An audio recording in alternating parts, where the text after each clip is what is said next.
ಮನದ ನಿನಾದಕ್ಕೆ ಏನೆಂದು ಹೆಸರಿಡಲಿ ಭಾಗ 51. ಮಾಧವ, ಯಾಕೆ ಇಷ್ಟು ಹೆದರುತ್ತೀಯಾ? ಅಪರ್ಣಾಗೆ ಏನೂ ಆಗುವುದಿಲ್ಲ, ಸುಮ್ಮನಿರು ಎಂದರೆ, ಆಗಲ್ಲ ರಾಜೇಂದ್ರ, ಈ ಬಾರಿಯೂ ಎಲ್ಲಿ ಗಂಡು ಮಗು ಹುಟ್ಟುತ್ತದೆ ಎನ್ನುವ ಭಯವಾಗುತ್ತಿದೆ. ನಿನಗೂ 2 ಗಂಡು ಮಕ್ಕಳು, ನನಗೆ ಈಗಾಗಲೇ ಒಬ್ಬ ಮಗ ಹುಟ್ಟಿದ್ದಾನೆ. ಈಗ ಈ ಮಗು ಕೂಡ ಗಂಡಾದರೆ ಏನು ಮಾಡುವುದು? ಹೆಣ್ಣು ಮಕ್ಕಳು ಬೇಕು ಎನ್ನುವ ನಮ್ಮ ಆಸೆಗೆ ತಣ್ಣೀರು ಎರಚಿದ ಹಾಗೆ ಆಗುತ್ತದೆ. ಈ ಬಾರಿಯೂ ಗಂಡು ಮಗುವಾದರೆ ಇನ್ನೊಮ್ಮೆ ಹೆಣ್ಣು ಮಗು ಎತ್ತುಕೊಡು ಎಂದು ಕೇಳಲು ಆಗುವುದಿಲ್ಲ. ಅವಳೇನು ಮಕ್ಕಳನ್ನು ಹೆರುವ ಯಂತ್ರವಲ್ಲವಲ್ಲ ಎಂದು ಮಾಧವನ್ ಅವರು ಬೇಸರದಲ್ಲಿ ಹೇಳಿದರು. ಹೆಂಡತಿ ಎಂದರೆ ಬಹಳ ಕಾಳಜಿ, ಪ್ರೀತಿ. ನೀನು ಹೇಳುತ್ತಿರುವುದು ಸರಿಯಾಗಿದೆ ಮಾಧವ, ಆದರೆ ಏನು ಮಾಡುವುದು ಹೇಳು? ಹೆಣ್ಣು ಮಕ್ಕಳು ಬೇಕು ಎನ್ನುವವರಿಗೆ ಆ ದೇವರು ಹೆಣ್ಣು ಮಕ್ಕಳನ್ನು ಕೊಡುವುದಿಲ್ಲ. ಗಂಡು ಮಗು ಬೇಕು ಎಂದು ಬೇಡುವವರಿಗೆ ಗಂಡು ಮಗುವನ್ನು ಕೊಡುವುದಿಲ್ಲ. ಅವನು ಕೊಟ್ಟಿದ್ದನ್ನು ನಾವು ಸ್ವೀಕರಿಸಬೇಕು ಅಷ್ಟೇ. ಗಂಡಾದರೂ ಅದು ನಮ್ಮ ಮಗು ತಾನೇ. ಯಾವ ಮಗು ಹುಟ್ಟಿದರೂ ಖುಷಿಯೇ. ಆದರೆ ಈ ಬಾರಿ ನನಗೆ ಸೊಸೆ ಹುಟ್ಟುತ್ತಾಳೆ ಎನಿಸುತ್ತಿದೆ. ಎಲ್ಲವೂ ದೈವದ ಇಚ್ಛೆ. ನೋಡೋಣ, ಸುಮ್ಮನಿರು ಎಂದು ಮಾಧವನ್ ಅವರಿಗೆ ಸಮಾಧಾನ ಮಾಡಿದರು ರಾಜೇಂದ್ರ ಅವರು. ಮಾಧವನ್ ಹಾಗೂ ರಾಜೇಂದ್ರ ಇಬ್ಬರು ಜೀವದ ಗೆಳೆಯರು, ಒಂದೇ ಊರಿನವರು, ಒಟ್ಟಿಗೆ ಓದಿದವರು. ಆದರೆ ಆಸ್ತಿ ಅಂತಸ್ತಿನಲ್ಲಿ ಮಾಧವನ್ ಅವರಿಗಿಂತ ರಾಜೇಂದ್ರ ಅವರೇ ಹೆಚ್ಚು ಶ್ರೀಮಂತರು. ರಾಜೇಂದ್ರ ಅವರ ತಂಗಿ ಅಪರ್ಣಾ ಅವರನ್ನು ರಾಜೇಂದ್ರ ಅವರಿಗಿಂತಲೂ ಹೆಚ್ಚಿನ ಶ್ರೀಮಂತರು ಬಂದು ಹೆಣ್ಣು ಕೊಡಿ ಎಂದು ಕೇಳಿದರೂ ಸಹ ಅವರು ಕೊಡದೆ, ತನ್ನ ಸ್ನೇಹಿತ ಒಳ್ಳೆಯವನು, ನನ್ನ ತಂಗಿ ಕೂಡ ನನ್ನ ಕಣ್ಣೆದುರಿಗೆ ಇರುತ್ತಾಳೆ ಎಂದು ಸ್ನೇಹಿತನಿಗೆ ಕೊಟ್ಟು ಸ್ನೇಹವನ್ನು ಸಂಬಂಧವನ್ನಾಗಿ ಮಾರ್ಪಾಡು ಮಾಡುತ್ತಾರೆ. ಈಗ ಅಪರ್ಣಾ ಅವರಿಗೆ 2ನೇ ಮಗುವಿನ ಹೆರಿಗೆಯ ಸಮಯ. ಕಂಗ್ರ್ಯಾಚುಲೇಷನ್ಸ್ ಮಾಧವನ್, ನೀವು ಆಸೆಪಟ್ಟ ಹಾಗೆ ನಿಮಗೆ ಹೆಣ್ಣು ಮಗುವೇ ಆಗಿದೆ ಎಂದು ವೈದ್ಯರು ಹೇಳುತ್ತಿದ್ದ ಹಾಗೆ ಮಾಧವನ್ ಅವರಿಗಿಂತ ಅಲ್ಲಿ ಅತಿ ಹೆಚ್ಚು ಖುಷಿಪಟ್ಟದ್ದು ಮಾತ್ರ ರಾಜೇಂದ್ರ ಅವರು. ವೈದ್ಯರು ಹೆರಿಗೆ ಕೊಠಡಿಯಿಂದ ಆಚೆ ಹೋದ ಸ್ವಲ್ಪ ಸಮಯದ ನಂತರ ಎಲ್ಲರೂ ಒಳಗೆ ಹೋಗಿದ್ದರು. ಮಾಂಸದ ಮುದ್ದೆಯಂತಿದ್ದಂತಹ ಆಗ ತಾನೇ ಹುಟ್ಟಿದ್ದ ಹಸುಳೆಯನ್ನು ಬಟ್ಟೆಯಲ್ಲಿ ಸುತ್ತಿ ಹಿಡಿದಿದ್ದ ನರ್ಸ್ ಮುಂದೆ ತನ್ನ ಕೈ ಚಾಚಿದರು ರಾಜೇಂದ್ರ ಅವರು. ತಂಗಿಯ ಮಗಳನ್ನು ತಾವೇ ತಮ್ಮ ಕೈಗೆ ತೆಗೆದುಕೊಂಡಿದ್ದರು. ಬಹುಶಃ ಆ ಮಗು ತಾಯಿಯ ಮುಖ ನೋಡಿದ ನಂತರ ತನ್ನ ಮಾವನ ಮುಖವನ್ನೇ ನೋಡಿರುವುದು. ಪಿಲಿ ಕಣ್ಣು ಬಿಟ್ಟು ರಾಜೇಂದ್ರ ಅವರನ್ನೇ ನೋಡುತ್ತಿತ್ತು. ಮಗುವನ್ನು ಕೈಯಲ್ಲಿ ಹಿಡಿದಿದ್ದ ರಾಜೇಂದ್ರ ಅವರಿಗಂತೂ ಬಹಳವೇ ಖುಷಿಯಾಗಿತ್ತು. ಮಾಧವನ್ ಅವರು ಹೆಂಡತಿಯನ್ನು ಮಾತನಾಡಿಸುತ್ತಿದ್ದರೆ ರಾಜೇಂದ್ರ ಅವರ ಬಳಿಗೆ ಬಂದ ಸುನಂದ ಅವರು, ಪಾಪು ಕೊಡಿ, ನಾನು ಎತ್ಕೋತೀನಿ, ಎಷ್ಟು ಮುದ್ದಾಗಿದ್ದಾಳೆ ನೋಡಿ ಎಂದು ರಾಜೇಂದ್ರ ಅವರ ಮುಂದೆ ಕೈ ಚಾಚಿದರು. ಅವರಿಗೂ 2 ಗಂಡು ಮಕ್ಕಳಿದ್ದಿದ್ದರಿಂದ ಹೆಣ್ಣು ಮಗು ಎಂದರೆ ಹೆಚ್ಚು ಪ್ರೀತಿ.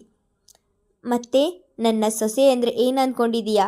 ಇವಳೇ ನಮ್ಮ ಮಹರ್ಷಿಯ ಹೆಂಡತಿ ಎಂದರೆ, ಕೂಸು ಹುಟ್ಟೋಕ್ಕೂ ಮುಂಚೆ ಕುಲಾವಿ ಹೊಲಿಸಿದ್ರಂತೆ, ಇದು ಇವತ್ತು ಹುಟ್ಟಿದ ಮಗು, ಅಂಥದ್ದರಲ್ಲಿ ಆಗಲೇ ಮದುವೆ ಕನಸು ಕಾಣುತ್ತಿದ್ದೀರಾ ಎಂದು ಸುನಂದ ಅವರು ನಗುತ್ತಾ ಹೇಳಿದರೆ, ಯಾಕೆ, ನಾನೇನಾದರೂ ತಪ್ಪಾಗಿ ಹೇಳಿದೇನಾ?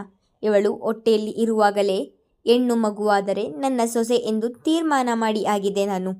ಇದಕ್ಕೆ ನಿನ್ನ ಅಭ್ಯಂತರ ಏನೂ ಇಲ್ಲ ಅಲ್ವಾ ಮಾಧವ ಎಂದು ಮಾಧವನ್ ಅವರ ಕಡೆ ತಿರುಗಿ ಕೇಳಿದರೆ, ಖಂಡಿತ ಇಲ್ಲ ರಾಜೇಂದ್ರ, ನನ್ನ ಮಗಳು ನಿನ್ನ ಮನೆಯ ಸೊಸೆಯಾಗುತ್ತಾಳೆ ಎಂದರೆ ಅದಕ್ಕಿಂತ ಖುಷಿ ಬೇಕಾ, ನೀನೇ ಹೇಳು ಎಂದು ಮಾಧವನ್ ಅವರು ಹೇಳಿದರೆ, ಹಾಗಾದರೆ ನನಗೆ ಇನ್ನೂ ಸುಲಭವಾಯಿತು ಬಿಡಿ, ನನ್ನ ಸೊಸೆಯನ್ನು ನನಗೆ ಹೇಗೆ ಬೇಕೋ ಹಾಗೆ ಬೆಳೆಸಿಕೊಳ್ಳಬಹುದು ಎಂದು ರಾಜೇಂದ್ರ ಅವರ ಕೈಯಿಂದ ತನ್ನ ಕೈಗೆ ಮಗುವನ್ನು ತೆಗೆದುಕೊಳ್ಳುತ್ತಾ ಹೇಳಿದರು ಸುನಂದ ಅವರು.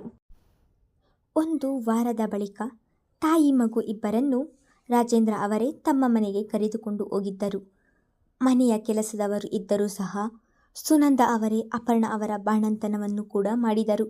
ಮಗುವಿಗೆ 1 ವರ್ಷ ಆಗುತ್ತಿದ್ದ ಹಾಗೆ ಆ ಮಗುವಿಗೆ ಅಪರ್ಣಾ ಅವರೇ ಆರಿಸಿದ ಮಹಿಮಾ ಎಂಬ ಹೆಸರನ್ನು ಕೂಡ ನಾಮಕರಣ ಮಾಡಲಾಯಿತು.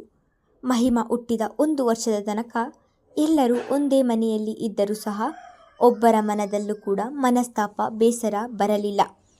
ಮಾಧವ, ಅಪರ್ಣಾ ಹಾಗೂ ಮಗುವನ್ನು ಇವತ್ತೇ ಕರೆದುಕೊಂಡು ಹೋಗಬೇಕಾ? ಇನ್ನೊಂದು ಸ್ವಲ್ಪ ದಿನ ಇಲ್ಲಿಯೇ ಇರಲಿ ಬಿಡು ಎಂದರೆ, ರಾಜೇಂದ್ರ, ನಾವೇನು ಬೇರೆ ಊರಿನಲ್ಲಿದ್ದೇವಾ? ಒಂದೇ ಊರಿನಲ್ಲಿ ಇರುವುದು. ಬೆಳಗಾದರೆ ಅವಳು ಇಲ್ಲಿಯೇ ಇರುತ್ತಾಳೆ. ಈಗ ಶಾಸ್ತ್ರದ ಪ್ರಕಾರ ಕರೆದುಕೊಂಡು ಹೋಗುತ್ತಿರುವುದು ಅಷ್ಟೇ ಎಂದು ಹೇಳಿದವರು ಮಗುವನ್ನು ತಮ್ಮ ಮನೆಗೆ ಕರೆದುಕೊಂಡು ಹೋಗಿದ್ದರು. ರಾಜೇಂದ್ರ ಅವರು ದಿನಕ್ಕೆ ಒಮ್ಮೆಯಾದರೂ ಸಹ ಅಪರ್ಣ ಅವರ ಮನೆಗೆ ಬಂದು ಮಗುವನ್ನು ನೋಡಿಕೊಂಡು ಹೋಗುತ್ತಿದ್ದರು. ಮಹಿಮಾಳನ್ನು ಒಂದು ದಿನ ನೋಡಲಿಲ್ಲ ಎಂದರೆ ಅವರಿಂದ ಇರಲು ಆಗುತ್ತಿರಲಿಲ್ಲ. ಎರಡು ಕುಟುಂಬದಲ್ಲಿಯೂ ಒಬ್ಬಳೇ ಹೆಣ್ಣು ಮಗಳು ಎಂದು ಎಲ್ಲರಿಗೂ ಅವಳ ಮೇಲೆ ಇನ್ನಿಲ್ಲದ ಪ್ರೀತಿ. ಅವಳು ಹೆಜ್ಜೆ ಹಾಕಿದಾಗ, ನಗುವಾಗ, ತೊದಲು ನುಡಿಯಲ್ಲಿ ಮಾತನಾಡುವಾಗ ಅವಳ ಪ್ರತಿಯೊಂದು ನಡೆಯನ್ನು ತಾವು ಖುಷಿಯಿಂದ ಅನುಭವಿಸುತ್ತಿದ್ದರು ರಾಜೇಂದ್ರ ಅವರು. ಚಿಕ್ಕಂದಿನಲ್ಲಿಯೇ ಅರಳು ಉರಿದ ಹಾಗೆ ಪಟಪಟನೆ ಮಾತನಾಡುವವಳು ಅವಳು. ಒಮ್ಮೆ ಮಾತನಾಡಲು ನಿಂತರೆ ಬಾಯಿ ಮುಚ್ಚುತ್ತಲೇ ಇರಲಿಲ್ಲ. ಮಹರ್ಷಿ ಹಾಗೂ ಅವನ ತಮ್ಮ ಅಭಿಲಾಷ್ ದಿನಕ್ಕೆ ಒಂದು ಬಾರಿಯಾದರೂ ಹೋಗಿ ಮಹಿಮಾಳನ್ನು ನೋಡಿಕೊಂಡು ಬರುತ್ತಿದ್ದರು. ಮಹರ್ಷಿ, ಅಭಿಲಾಷ್, ದೀಕ್ಷಿತ, ಮಹಿಮಾ 4 ಮಕ್ಕಳು ಒಟ್ಟಿಗೆ ಬೆಳೆಯುತ್ತಾ ಬಂದರು. ಮಹರ್ಷಿಯಂತೂ ಮಹಿಮಾಳನ್ನು ಅವಳ ಕಾಲು ನೆಲಕ್ಕೆ ಸೋಕದ ಹಾಗೆ ನೋಡಿಕೊಳ್ಳುತ್ತಿದ್ದನು. ಅವನಿಗೆ ಅವಳನ್ನು ಎತ್ತಿಕೊಳ್ಳಲು ಆಗಲಿಲ್ಲ ಎಂದರೂ ಸಹ ಕಷ್ಟದಿಂದ ಎತ್ತಿಕೊಳ್ಳುತ್ತಿದ್ದನು. ಪಾರ್ಥ ಕೂಡ ಮಹರ್ಷಿ ಜೊತೆ ಮಹಿಮಾ ಮನೆಗೆ ಬರುತ್ತಿದ್ದರಿಂದ ಪಾರ್ಥನನ್ನು ಆಗಿನಿಂದಲೇ ಪಾರ್ಥ ಎಂದು ಕರೆಯಲು ಶುರು ಮಾಡಿದಳು. ಚಿಕ್ಕಂದಿನಿಂದಲೇ ಇಬ್ಬರ ಮಧ್ಯೆ ಒಂದು ಒಳ್ಳೆ ಸ್ನೇಹ ಬೆಳೆಯುತ್ತಾ ಬಂದಿತ್ತು. ಒಂದು ಚಿಕ್ಕ ಹಬ್ಬ ಬಂತು ಎಂದರೆ ಸಹ ಎಲ್ಲರೂ ರಾಜೇಂದ್ರ ಅವರ ಮನೆಯಲ್ಲಿಯೇ ಸೇರಿಕೊಂಡು ಜೋರಾಗಿ ಹಬ್ಬವನ್ನು ಆಚರಿಸುತ್ತಿದ್ದರು. ರಾಜೇಂದ್ರ ಅವರೇ 4 ಮಕ್ಕಳಿಗೂ ಬಟ್ಟೆ ತೆಗೆದುಕೊಂಡು ಬರುತ್ತಿದ್ದರು. ಅಂದು ದೀಪಾವಳಿ ಹಬ್ಬ. ಅದಾಗಲೇ ಮಹಿಮಾಳಿಗೆ 10 ವರ್ಷಗಳು ತುಂಬಿತ್ತು. ಪುಟ್ಟ ಲಂಗರವಿಕೆ ತೊಟ್ಟು ಇಡೀ ಮನೆಯೆಲ್ಲ ಓಡಾಡುತ್ತಿದ್ದರೆ ಅವಳನ್ನು ನೋಡುವುದೇ ಒಂದು ಖುಷಿ ರಾಜೇಂದ್ರ ಅವರಿಗೆ. ಇನ್ನೂ 3 ಜನ ಗಂಡು ಮಕ್ಕಳಿಗೂ ಸಹ ಚಿಕ್ಕ ಪಂಚೆ ಶರ್ಟ್ ಹಾಕಿದ್ದರು. 4 ಮಕ್ಕಳು ಖುಷಿಯಲ್ಲಿ ಮನೆಯಲ್ಲಿ ಓಡಾಡುತ್ತಿದ್ದರೆ ಮನೆಯೇ ಒಂದು ಕಳೆಯಾಗಿ ಕಾಣುತ್ತಿತ್ತು. ಮಹಿಮಾಳನ್ನು ತನ್ನ ತೊಡೆಯ ಮೇಲೆ ಕೂರಿಸಿಕೊಂಡವರು, ಮಹರ್ಷಿ ಬಾಯಿಲಿ ಎಂದು ತನ್ನ ಮಗನನ್ನು ಕರೆದಿದ್ದರು ರಾಜೇಂದ್ರ. ನೋಡು, ಇವಳು ನಮ್ಮ ಮನೆಯ ಮಹಾಲಕ್ಷ್ಮಿ, ಮುಂದೆ ನಿನಗೆ ಹೆಂಡತಿಯಾಗುವವಳು. ಇವಳನ್ನು ಈಗಿನಿಂದಲೇ ಚೆನ್ನಾಗಿ ನೋಡಿಕೊಳ್ಳಬೇಕು ಎಂದಿದ್ದರು. ಮಹಿಮಾ ಹುಟ್ಟಿದಾಗಿನಿಂದ ಇದೇ ಮಾತು ಅವನ ಕಿವಿಯ ಮೇಲೆ ಬಿದ್ದು ಬಿದ್ದು ಅದಾಗಲೇ ಅವಳನ್ನು ತನ್ನ ಹೆಂಡತಿಯ ಸ್ಥಾನದಲ್ಲಿ ಕಲ್ಪಿಸಿಕೊಂಡಿದ್ದನು. ಅವನ ಹೃದಯದಲ್ಲೂ ಕೂಡ ಸಣ್ಣ ಪ್ರೀತಿ ಶುರುವಾಗಿತ್ತು. ಈಗಾಗಲೇ ಅವನಿಗೆ 15 ವರ್ಷ ತುಂಬಿತ್ತು. ಆಯಿತು ಅಪ್ಪ, ಅವಳನ್ನು ನನ್ನ ಪ್ರಾಣಕ್ಕಿಂತ ಹೆಚ್ಚಾಗಿ ನೋಡಿಕೊಳ್ಳುತ್ತೇನೆ ಎಂದು ತನ್ನ ತಂದೆಯ ಎದುರು ನಿಂತು ಹೇಳಿದ್ದನು. ನೋಡೆ ಮಹಿಮಾ, ಗಂಡ ಆಗುವವನನ್ನು ಎಲ್ಲರ ಎದುರಿಗೆ ಲೋ ಮಹರ್ಷಿ, ಹೋಗೋ ಬಾರೋ ಎಂದೆಲ್ಲ ಕರೆಯಬಾರದು. ಲಕ್ಷಣವಾಗಿ ಮಾಮ ಎಂದು ಕರಿ ಎಂದು ಸುಗುಣ ಅವರು ಹೇಳಿದರೆ, ಹೋಗು ಅತ್ತೆ, ಅವನನ್ನು ನಾನು ಯಾಕೆ ಮಾಮ ಎಂದು ಕರೆಯಬೇಕು?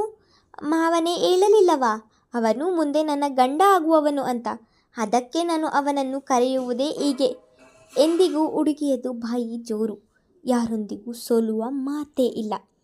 ಅವರು ಎಷ್ಟು ದೊಡ್ಡವರೇ ಆದರೂ ಸಹ ತನ್ನ ಮಾತೇ ನಡೆಯಬೇಕು ಎನ್ನುವ ಹಠ ಅವಳದು. ಅವಳ ಈ ಹಠವನ್ನು ನೋಡಿ ಎಷ್ಟೋ ಬಾರಿ ಅಪರ್ಣ ಅವರು ಅವಳಿಗೆ ಪೆಟ್ಟು ಕೊಟ್ಟಿದ್ದು ಉಂಟು.